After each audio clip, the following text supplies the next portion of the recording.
جولة في المتحف المصري الكبير بعد الافتتاح. المكان اللي جيت مخصوص من دبي لمصر 4 أيام عشان أشوفه، فتعالوا نتفرج ونشوف كل حاجة في المتحف وأقول لكم كل التفاصيل، التيكتس والحجز وكل حاجة. وصلت تقريبا 11 الظهر وكنت حاجزه التيكتس بتاعتي اونلاين عشان ابدا اليوم كده من اوله. الفتحه دي عشان تدخل اشعه الشمس وتنعكس على تمثال رمسيس. هتدخلوا هتلاقوا انفورميشن ديسك، مش موجود واحد بس، اكتر من واحد، عشان تسالوا عن اي حاجه عايزينها. ولو معاكم ناس مش بتتكلم بالعربي او معاكم سياح او اي حاجه، تقدروا تاخدوا منهم السماعات اللي بتترجم لكم كل حاجه جوه المتحف. كل حاجه عايزينها من اول ما تدخلوا موجوده. طبعا يا جماعه اليافطه دي اتحطت عشان ناس كتير جدا وقعت، فهم باين لهم ان المكان ده فيه ميه عشان ما حدش يقع، يعني تاخدوا بالكم. دلوقتي احنا جوه المتحف، يعني دخلنا من الباب، وعايزه اقول لكم ان انا اخترت يوم يكون وسط الاسبوع عشان ما يكونش زحمه، بس زي ما انتم شايفين. فتعالوا نتفرج بقى ونشوف المتحف بعد الافتتاح. اخر مره جيت ما كانش فيه غير رمسيس بس، فتح كله. فتعالوا نشوف كل حاجه ونعرف كل التفاصيل. طبعا يا جماعه اكتر حته مشهوره ان الناس كلها وقعت في المكان ده، فبقوا مانعين ان حد يقرب من هنا عشان ناس كتير قوي بتمشي متحمسه قوي رمسيس الثاني، فبيقعوا في الميه. رمسيس الثاني اكبر دليل انك ممكن تكون كويس جدا بس محتاج تغير البيئه اللي انت فيها. طبعا انتوا عارفين ده زمان كان في ميدان رمسيس كان بيتعامل ازاي. بصوا دلوقتي كميه الناس والزحمه اللي واقفه تتفرج عليه، بصوا واقف ازاي وشياكه ازاي عشان غير مكانه بس. بس هنا تقدروا تتصوروا مع رمسيس بالسكرين دي. طبعا اول حاجه اول ما بتدخلوا هو رمسيس الثاني، زحمه رهيبه عليه، المكان كله زحمه. احنا جايين يوم في وسط الاسبوع، سياح كتير جدا، المكان منظم وفي شرح لكل حاجه موجوده. بس يعني في شويه حاجات نفسي نبطل نعملها، ان احنا لما نقف قدام اي اثر مش لازم نقعد نص ساعه نتصور، عشان في ناس كتير قوي عايزه تتصور. ناخد اللقطه ونمشي. وممنوع ان احنا نقرب من الميه، الناس كلها مصممه تقرب من الميه. فيعني حاجات بسيطه عشان الدنيا زحمه جدا، العالم كله هنا بيتفرج على المتحف وجاي يزور المتحف، فبلاش احنا بقى نسوق الصوره دي. بشوف ناس ماسكه الفلاش وبتصور بيه، بس ده بيكون غلط جدا. فاستخدموا المسموح وبلاش ان احنا نأثر على الحاجات اللي موجوده، عشان ده ممكن يأذيها، وده المفروض مكان الناس كلها والعالم كله مهتم بيه. دي الملكه، المدينه. وبصوا التمثال، يعني حتى البقايا، يعني ايديها هي مش موجوده هنا. كل المعلومات وتقدروا تسمعوها كمان، عشان لو انتوا عايزين تسمعوا بلغه تانية. انتوا متخيلين دي زحمه يوم ويك داي عادي، يعني يوم في وسط الاسبوع. الهيئه الملكيه خفرع، تمثال لملك من الدوله الوسطى، يبقى مش عارفين اسمه، مش مشهور قوي. تمثال الملكه حتشبسوت، وراس تمثال الملك اخناتون. في مكان هنا للناس اللي مش هتقدر تطلع على السلم، وكمان في ناس يعني اللي بيكونوا على ويل تشير برضه ليهم مكان، ليهم تراك مخصص ليهم. بس طبعا احنا هنطلع على السلم عشان نقف قدام كل تمثال نعرف كل حاجه عنه ونتصور معاه. امنحتب الثالث، الملك تحتمس الثالث، من اشهر ملوك الدوله الحديثه. الملك ده بقى مرات ابوه تبقى حتشبسوت، قعد على العرش اكتر من 22 سنه، من اشهر الملوك في الفتره دي. حتشبسوت دي بقى مرات الراجل اللي انا لسه قايله لكم عليه تحتمس الثالث. دي فضلت وصيه على العرش فتره، وبعد كده شاركها بقى تحتمس في العرش، ومن اشهر الملكات للاسره ال 18. الملكه حتشبسوت. بصوا يا جماعه، تقدروا بقى تيجوا هنا تشوفوا الاهرامات من المكان ده، يعني المكان ده ترتاحوا والفيو بتاعه الاهرامات. دي بقى الحاجات اللي بيكون حاطينها قدام قاعة العرض عشان تشوفوا ينفع تاخدوا ايه معاكوا وايه الممنوع. المجسم ده هو خريطة مصر القديمة، يعني شايفين معمول ازاي، روعة. قاعة العرض دي وشكل العرض هيخليكم تعرفوا معلومات كتير جدا عن مصر القديمة، الزراعات والصناعات وأشهر الملوك وأشهر الأمراء، أشكال السفن الحربية وإزاي كانت بتعدي، وحتى الحيوانات والمحاصيل اللي كانت مشهورة في كل فترة. طريقة العرض نفسها وشكل المكان هيخليكم تعيشوا الأجواء كأنكم عايشين في الفترة دي بالظبط. مش رأيي أنا بس، ده كان رأي كل الناس الموجودين في المكان. منف، العاصمة الأولى لمصر الموحدة، وده تمثال الملك خفرع. أحلى حاجة إن المعلومات كلها موجودة، يعني حتى لو انتوا متعرفوش أي حاجة عن أي حاجة هتتعلموا وتنشطوا الذاكرة بتاعتكم هنا. في المكان ده بقى تطور المقبرة الملكية اللي هي الأهرامات، فجايبين لكم بقى بداية الأهرامات شكلها كان عامل ازاي. زوسر المدرج، سنفرو، الملك خوفو، وأكبر الأهرام على الإطلاق، واحدة من عجائب الدنيا القديمة. بصوا شكله، او الهرم المدرج لحد عجائب الدنيا السبعه. المصريين القدماء كانوا بيؤمنوا بالحياه الاخرى، فما كانوش بيعملوا مقابر عاديه، ابتدوا يطوروا في الموضوع لحد ما بداوا يعملوا توابيت. التوابيت دي كانوا بيحطوا فيها كل الحاجات الغاليه عندهم والذهب وكل حاجه ممكن يحتاجوها. وبصوا اشكال التوابيت والرسومات اللي عليها كانها لسه معموله وموجوده، بقصص عن الناس اللي هي بتموت، قصه عنهم وكل حاجه بيحبوها وتاريخهم كله.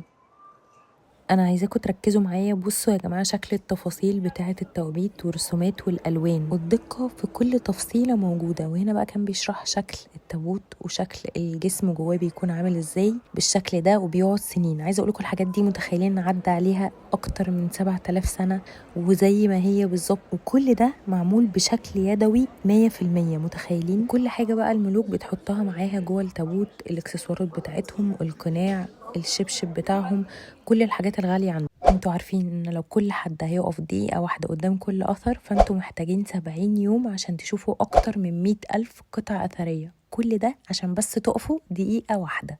لما تتعبوا شويه عايزين تريحوا، في مكان كبير قوي مليان مطاعم كتير جدا، اشهرهم زوبه عشان الناس بقى اللي عايزه تاكل كشري واكل مصري فموجود، وحتى الديزاين والشكل بتاعه شكل لايق على المتحف المصري. في كمان 30 نورث للكوفي، في اماكن كتير طول المكان ده تقدروا تيجوا ترتاحوا تاكلوا وتشربوا عشان تقدروا تكملوا. في كمان مصلى وعياده جوه المتحف. المتحف كمان ليه مكان مفتوح بره تقدروا تقعدوا فيه، في تماثيل تانية وقعدته حلوة جدا وقت الغروب. ودي بقى حاجة من أكتر الحاجات اللي عجبتني في المتحف، خصوصا لو ناس أو أطفال أو ناس ممكن ما تفهمش الكلام قوي، إن هما بيشرح لهم كل حاجة بشكل عرض كأنه فيلم، بيشرح كل فترة من فترات مصر وكل حكم بكل حاجة في تفاصيله قدامكم، بتشوفوها كأنها قصة متتالية ومتتابعة ورا بعض. وفعلا دي كانت من أكتر الحاجات اللي حسيت إن انتوا قاعدين في عرض كده انتراكتيف مع كل حاجة بتحصل بكل التفاصيل. وطبعا كل أنشودة بتتقال في كل قاعة بتكون مكتوبة على السقف بالشكل ده، حاجة من الحاجات اللي هتعيشكوا جوه المود بتاع الفترة نفسها. تخيلوا ان انتوا تشوفوا أنشودة أتون بكل التفاصيل والضوابط والأحكام والأوامر اللي كانت موجود فيها، لأن هما ساعتها كانوا بيعملوا الأوامر والأحكام كلها في شكل أنشودة. وحقيقي كنت مبهورة بقد ايه هم محافظين على الأثر مهما كان في أجزاء منه مش موجودة عشان تشوفوه بنفس شكله. حتى تماثيل القطط الفرعونية والكلاب الفرعونية، لأن انتوا زي ما انتوا عارفين كانوا بيقدروا الحيوانات جدا. يعني احنا بقالنا 3 ساعات ولسه ما شفناش ربع المتحف. والحاجات رهيبه وعرفت ليه هم حاطين اماكن كتير قوي ان الناس ترتاح فيها، ولازم تيجوا بحاجه مريحه عشان الموضوع متعب جدا بس ممتع جدا. أنا حقيقي كنت مبسوطة ومبهورة بالتنظيم والترتيب اللي موجود في كل قاعة من القاعات، وقد ايه السياح مبسوطين وبيتفرجوا وبيصوروا القطع الأثرية بحالة كل قطعة موجودة عليها. ودي كانت أشكال السفن الحربية، وقد ايه يا جماعة التفاصيل والقصص اللي موجودة ورا كل قطعة بتحسسكم بكمية المجهود الرهيب اللي كان موجود في الوقت. وفعلا كنت بشوف الناس بتتكلم حواليا عن نفس الحاجة. حاولت أصور لكم كل القطع اللي عديت عليها. أشكال التوابيت كانت بتختلف من أسرة لأسرة، وكل تمثال كان بيكون وراه قصة، وكل أسرة وحقبة زمنية كان ليها فن معين وطريقة معينة في التصميم وفي تماثيلها وفي القصص بتاعتها. وانتوا ماشيين وبتعرفوا المعلومات هتعيشوا قصة كل تمثال، وهتحسوا بقد ايه المجهود الجبار اللي اتعمل عشان يعمل الحضارة دي. وتخيلوا ان كل الحضارة دي اتوثقت وكل الحاجات دي اتعملت بدون اي تكنولوجيا، مفيش AI ولا اي حاجة، كلها بالصناعات اليدوية. انا حقيقي فخورة جدا. احنا في اكتر قاعه عليها زحمه في كل المتحف، قاعه توت عنخ امون، فيها كل حاجه عن توت عنخ امون، وفيها طبعا التمثال بتاع القناع بتاع توت عنخ امون.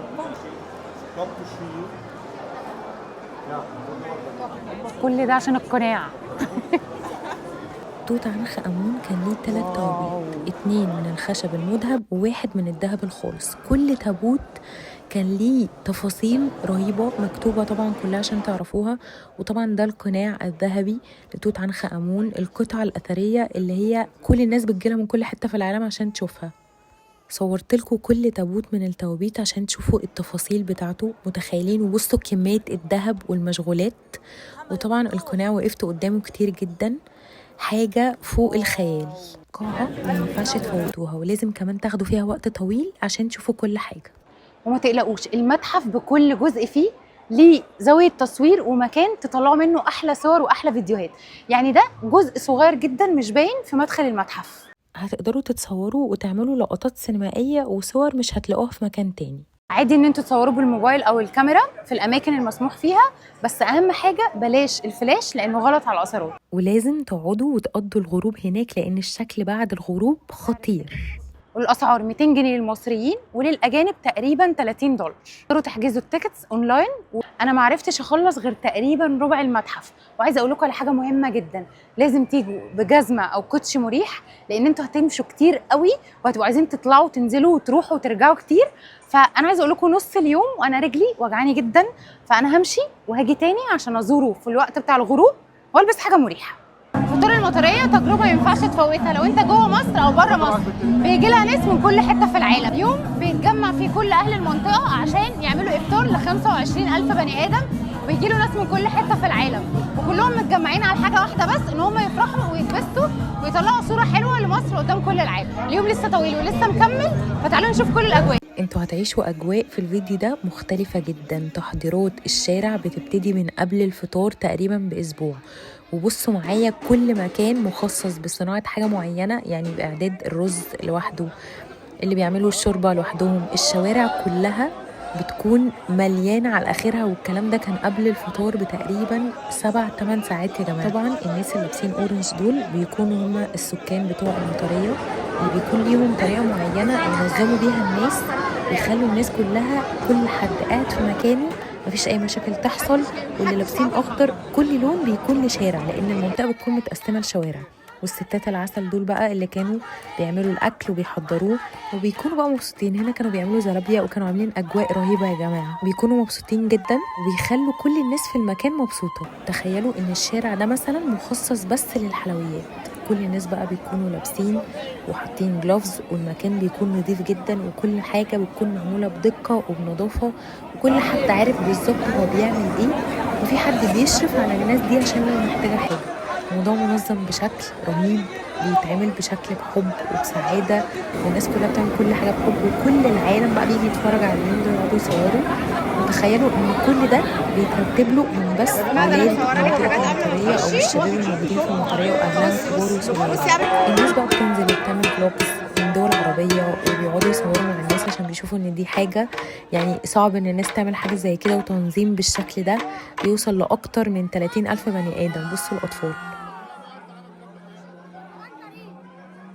فرحة رمضان يوم 15 رمضان نعيش بالحمادة وصلوا التعبيد.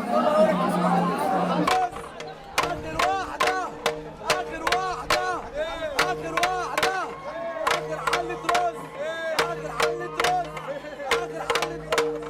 آخر حلة رز آخر واحدة آخر لحمة وآخر لحمة. طبعا الفيديو ده انا مصوره بشكل عشوائي عشان اعيشكم الاجواء. هتلاقوا موزعين على ناس بتشوفهم في التلفزيون وناس بتشوفهم في البيج بتاعتكم. كل الناس من كل حته جايين عشان حاجه واحده بس، يقضوا اليوم ويعيشوا الاجواء ويصوروا ازاي حاجه زي دي بتحصل في مصر بالتنظيم ده. وعمو بقى اللي انا مصوره لكم ده عمو جميل قوي، قاعد كده بيكوي الهدوم وليه مكان معين بيكوي فيه الهدوم، ويكوي هدوم اي حد في المكان عايز يكوي. فبرضه كانت حاجه، بصوا هو اصلا تحس ان هو خارج من فيلم قديم. لما كنت باجي اسجل مع اي ناس بجد كانوا بيبقوا مبسوطين، كنت بستأذنهم الاول، كانوا بيبقوا فرحانين وعايزين ان انا اصور وانزل عشان كل العالم يشوف المكان والفطار، ويشوف ناس المطريه قد ايه ناس جميله. عايزه بس يعني ابتدت بان هم يعملوا فطار لاهل منطقتهم لحد ما الفطار وصل لاكتر فطار مشهور في العالم. كل الناس دي بتكون فاتحة بيوتها لكل الناس اللي هتيجي، يعني اي حد فاتح بيته عشان لو انت تعبت عايز تقعد عايز تفطر مالكش مكان بيكونوا فاتحين بيوتهم. وفجأة لقيت الناس ابتدوا يحضروا الترابيزات ويحطوا ازايز المية على الترابيزات، وده كان بدري جدا عن ميعاد الفطار. انا كنت مستغربة ليه بدري كده. الساعة 3 وهم بدأوا من دلوقتي يوزعوا الأكل. عايزة أقول لكم إن كل شارع بيكون ليه لون معين، لابسين تيشيرت لون معين عشان يميزوا ما بين كل شارع. الشوارع كتير قوي كلها بتطلع على بعض، ومن دلوقتي بيبتدوا يحضروا للفطار. الساعة لسه 3 بس عشان العدد كبير جدا بيبتدوا من دلوقتي ينزلوا الأكل على الترابيزات. والاغاني بقى دي شغاله طول الوقت.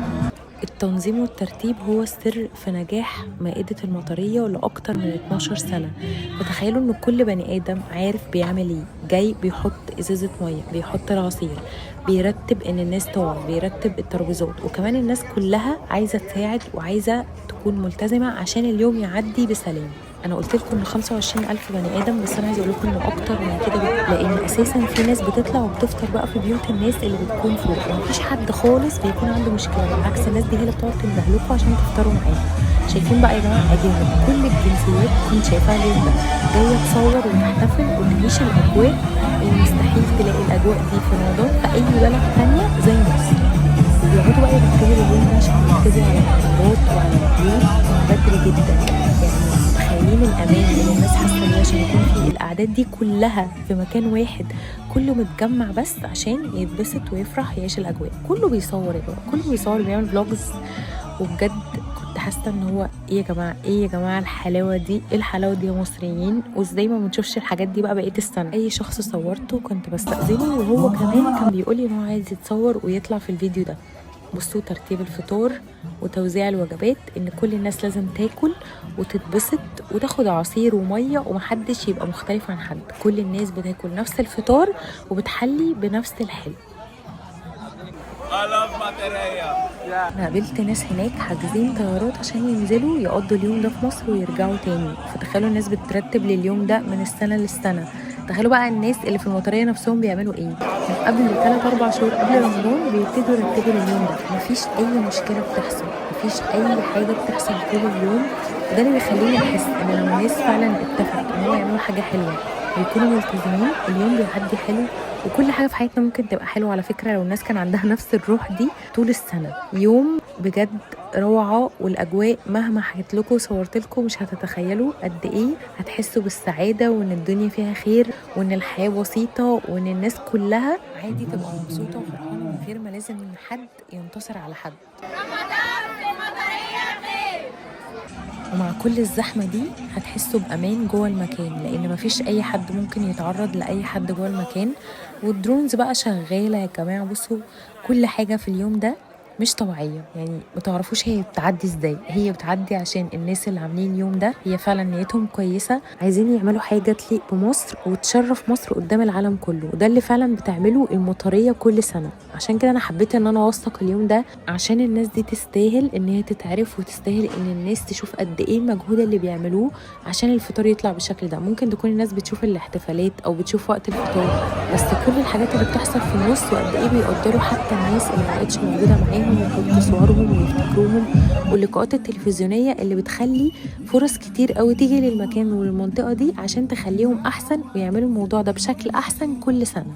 ترتيب وتنظيم خرافي من اهل المنطقة. فكروني كده بايام اللجان الشعبية، يعني ازاي الناس دي لوحدها بدون اي حاجة خالص قادرين يسيطروا على الناس في كل الاماكن دي، بس هم عشان عاملين لكل شخص حاجة مسؤول عنها، وكل شارع ليه تيم مسؤول عنه وبلون معين، وكل واحد هيقعد في مكان عارف هو هيعمل ايه بالظبط وايه الواجبات والمسؤوليات اللي عليه. حتى لو هو جاي يفطر ما يرميش حاجة في الارض، يسمع كلام الناس المنظمة.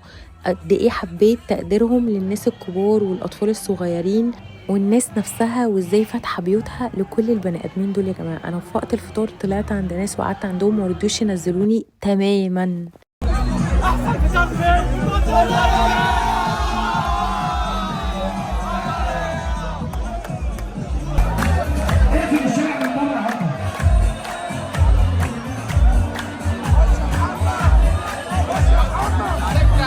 والناس طبعا كانت بتتكلم في الميكروفونز عشان يقدروا يغطوا المكان كله وكل الناس تسمع عايزين يقولوا ايه.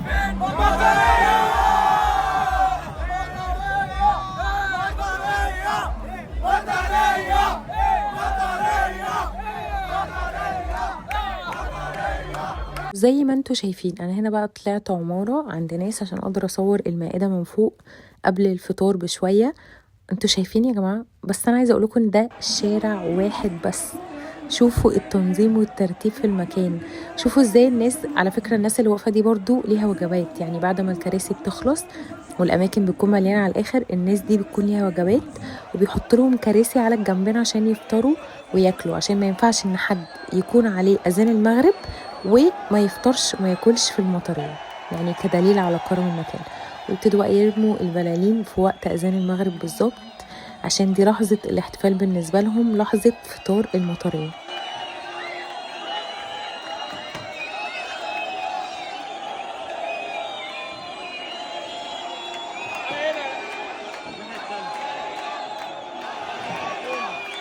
اليوم ما بيخلصش على الفطار، بالعكس بعد الفطار بتبتدي أجواء تانية بقى، الناس بتفطر وبتركز وبتصحصح وبيبتدوا يعملوا أجواء خطيرة بالطبل بقى وبالغنى. الراجل اللي بالطبلة اللي هوريهولكوا ده خطير.